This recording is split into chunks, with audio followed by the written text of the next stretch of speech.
my personal favorite, the first one he did for me, I said, could you do one and just show me what it would look like? And he did Geno Button. That was his first creation, which I was sitting on my couch or whatever when I got it. And I'm like, this is the single greatest human being I've ever seen, Geno Button. Can you imagine if we could create a Geno Button? There. Oh yeah. If we could recreate Geno, it would be Santa Claus's days would be numbered. He would take over. A lot of people thought Geno Button was the penguin from the Batman movies. The nose was not quite as big, but an early penguin. Who was the early penguin? Jack Nicklaus was a penguin at one point, wasn't he? Danny DeVito. It was Danny DeVito. Jack Nicholson. Danny DeVito. Danny DeVito. So that's the Danny DeVito penguin they're referring to. Burgess Meredith played him in the '60s Batman.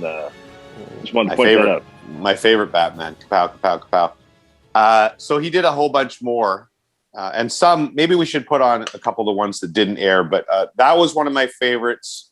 The one that was also really good was Pierre. Carlos Saravelli was good. Carlos Saravelli. Carlos that looked like a legitimate person. Like you could see that that was crazy. A lot of people. Drager as well. Pierre Drager is my favorite, I think. Well, I think, Pierre Drager, there was like a childlike innocence to it because they both have fairly good skin and complexions. And together it was just, it was like the nice insider, right? Yeah. You take the best of Drager, the best of LeBron. I did the best I could. I did the best I could. I only got 2 trades today and I got 4 wrong, but I tried and everyone's going to forgive me. How do you not forgive that face? Carlos Saravalli, the mash of Carlo Coliacovo and insider Frank Saravalli, a lot of people thought looked like Toronto Maple Leafs coach Sheldon Keefe. I did not see that, but a lot of people. I saw that. Yeah, a little bit. I could see it a little bit. The most horrifying of all, besides the Bob McKenzie and Jimmy mash, was the Gord Miller and Ray Ferraro. Yeah. Oh my God. Which I'm disturbed by that. Seriously. Yeah. You see, I think in some of them, like the Pierre Drager or whatever, you had, the best features of each were taken. I didn't think that was the same with me and Bob. I got my worst features and it didn't mash well with Bob. I think in the Miller Ferraro, it seemed like none of their good features ended up. It was a tough one. Yeah, it was a bit of a rough one. The word abomination was used on air. Yeah. Somebody tweeted at me, and unfortunately I can't have access to my phone because I'm using it right now for this podcast, but there is a character actor who the Gord Miller, Ray Ferraro match I know who they're talking about too. Right, and he's one of those guys you can't put a name to, but he's in a lot of films. Yeah. Like a short guy with glasses. Yeah. And I follow him. I thought about it when I saw them. I'm like, who is this guy? Who is this guy? And then somebody tweeted a photo of him there it is. It is just horror awful. To me, it looks like a guy on like Criminal Minds. And he was just like the guy off to the side. He was filling the gas tank. You never expected it was him. Yeah. That's right there. Oh my God. Again, sorry for our audio listeners only. If you have a chance to go to the YouTube, because the next couple I'm going to talk about, we'll tweet them out as well. They didn't make it on television. So there was. Do you have that? You have access to the file I sent you there, Stoff? Yeah, I have it. While we're doing this right now. Yeah. Okay, there was a John Liu Mark Masters. Yeah, that was pretty good. You actually saw? Oh, yes, you saw the file. I sent it to you guys too. John Masters, yes. Yeah, I don't see a lot of Masters. I was going to say this one's mainly John. I found. Yeah, mainly Lou. Not at all. No. Yeah. No, you see Masters in there. You see Masters in that for sure. I had to apologize to Dave Poulin and Marty Biron. They did that one together, and I didn't use it simply because they were too good looking. Like Dave's got the strong hockey chin. Marty's eyes are. I mean, you get transfixed by it. Yeah. And together, that's a stockbroker right there. He's been in the business for 24 years. That's Wall Street. He's made several million down on Wall Street. And now he owns he runs a hedge fund. Right? Yep. And what about Jeff O'Hayes looked pretty good too. Jeff O'Hayes, Brian Hayes, and Jeff O'Neill together. Yeah, that's a good looking guy. They should consider going with that. But Jamie O'Dog looks like he shouldn't be allowed near schools. I said it on TV. That guy's seen some crap. And the other one he did was Tessa Hamilton. Put Lindsay Hamilton. Yeah, there it is. Lindsay Hamilton and Tessa Bonham together, and it was just two people who have beautiful features, and the mash was just equally beautiful, right? I mean, look at that's a. Wow. I mean, probably Tessa and Lindsay individually, but that's an attractive woman right there, right? Mm. So yeah, she could definitely host the morning show. Yeah. So basically, we chose the worst combinations to air on the television program. But I want to thank publicly Matty Gervais is his name. I only met him through this DM. The magic of Twitter. Twitter is an absolute cesspool. But once in a while, you can reach out to a guy, send him a little DM, and boom, he sends you a bunch of mashups. And to me, it was my favorite part of the day, along with exactly a segment we called the Tradie Bunch. Now, I don't expect everybody that listening to this podcast watched all of TradeCentre. We knew that it was going to be a painfully slow day. And so we have to come up with this content. And so the Evil Quiz, it was Bill Dotson, our producer, came up with this idea of the Tradie Bunch. Now, we are fully aware. Puffy asked me about this before, saying, that you pretty much alienated everybody under about 40.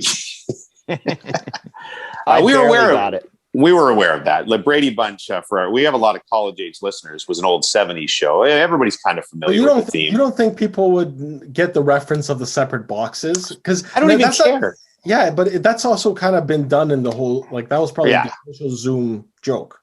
Mm-hmm. And don't forget as well, you've got, a very Brady Christmas, very Brady this, very Brady that. They had a moving show.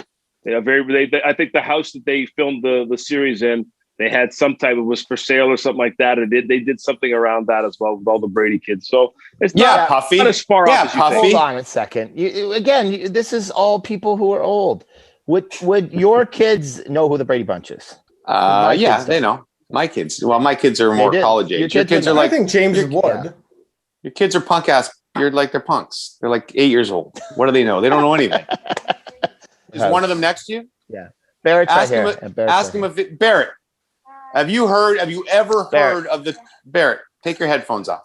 Oh no, he can't hear me because I have my headphones on. Yeah, no, yeah. Have you ever heard of the Brady Bunch? Just ask him. Puff. Have you ever heard of the Brady Bunch? No. Go back to your video games.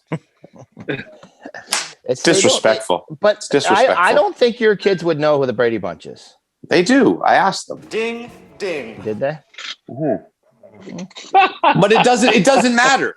Anyway, I have full editorial control on my collaborations with Lester McLean. This is the first time. It was Bill Dotson's idea. He wrote the lyrics to the song. I said, "Get Lester. I will let go of my musical partner for one time." Lester, I didn't even say, "Lester, don't do a great song." I said, "Lester, just make it sound like the theme of the Brady Bunch." Once again, Lester did an amazing job. Matt Cade he shot every commentator who was on TradeCentre. And so during the week leading up to TradeCentre, we all had to sit there, and Ben Ziegelstein, our fine director, would say, "Okay, James, you need to look up to your left. Now you have to look middle left. Now you have to look immediately down to your right." I don't know how Cade figured this out, but he decided what boxes everybody was going to be in and how they would move, and had everybody do those things to do the actual Brady Bunch opening. Here's the story of the show with Trady. Social distancing and following the rules. Most of them ex-hockey players like no other, but one has lost his curls. It's the story of a man named Dutty, who is busy with 4 insiders of his own. They were 5 men breaking trades together, yet they were all alone. Till the one day when the breakers met these fellows, and they knew they could tell stories in a crunch. That this group must sum up the 9 hours. That's the way we all became the Tradie Bunch. The Tradie Bunch. The Tradie Bunch. That's the the way we became a trade rush. And the point is, like, the intro, whatever, you can like it, hate it, I don't care. But it was an excuse to get all the guys to tell stories, which I don't know why we haven't done in 15 years. But to hear like Marty and Ray and Kevin Weeks and Noodles and all those guys tell their favorite trade story, and they're all awesome. Like, it's fun. It's like every trade story, there's a story to it. There's never hardly ever a normal trade that happens, right? Like Ferraro gets called by his the guy who telling him he's traded, and the guy gets interrupted and says, "I got to go. I'll call you back." And then the guy never calls back, and Ray sits there for 2 hours, and then the GM of the new team calls and says, "Ray, welcome to the Islanders." And he's like, "What?" I just thought that they were awesome. So anyway, we got through another trade center. Thanks. Cool. Can I very quickly say something? Yeah. First of all, I want to thank you for allowing me to work with somebody else. I know it's difficult, and I will say, James, I felt a little bit naked without you. That's the honest truth. Yeah. Because it's been you and I all this time. But I want to acknowledge. I want to acknowledge Bill Dodson. I want to acknowledge Matt Cade for all their work. But I also want to let you guys know, my brother actually did all the instrumental stuff, the drums, the bass, keyboard. He did that from New York. So he did the Wonder Boy. Sent it to Wonder Boy? No, Mark. it's brother. It's brother. My brother, Mark. Mark is not the Wonder Boy.